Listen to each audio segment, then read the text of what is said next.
નર્મદાના એકતાનગર ખાતે door to door કચરાના નિકાલની કામગીરીમાં ભ્રષ્ટાચાર આચરવામાં આવતા હોવાના આક્ષેપ થયા।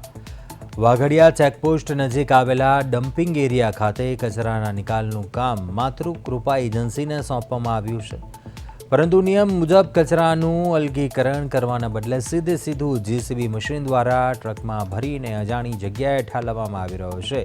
આખી પ્રક્રિયાની દેખરેખ રાખવા માટે સેનેટરી ઇન્સ્પેક્ટરની નિમણૂક કરવામાં આવી હોવા છતાં તેમની હાજરીમાં જ આ પ્રકારની બેદરકારી જોવા મળી છે।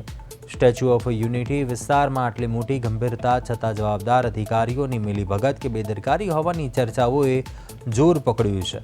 હવે જોવું એ રહે છે એસઓયુ ડિપાર્ટમેન્ટના ઉચ્ચ અધિકારીઓ આ એજન્સી અને સંબંધિત કર્મચારીઓ સામે કોઈ કડક પગલાં લે છે કે પછી સબસલામતની નીતિ અપનાવે છે।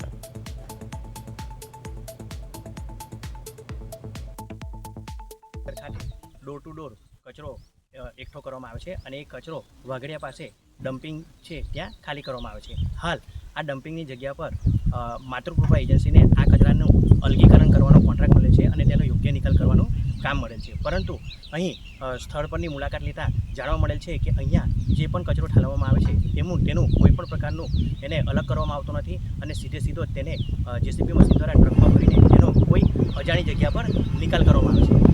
સૂત્રો દ્વારા જાણવા મળે છે કે આ જે કોન્ટ્રાક્ટ જે ખરો તે માતૃકૃપા એજન્સીને મળેલો છે, જેનો મુખ્ય હેતુ કે એકતાનગર ખાતે જે કચરો અહીંયા ગાડી જે ભેગો કરવામાં આવે છે તે કચરાને સૌપ્રથમ તો અલગ કરવાનો હોય છે।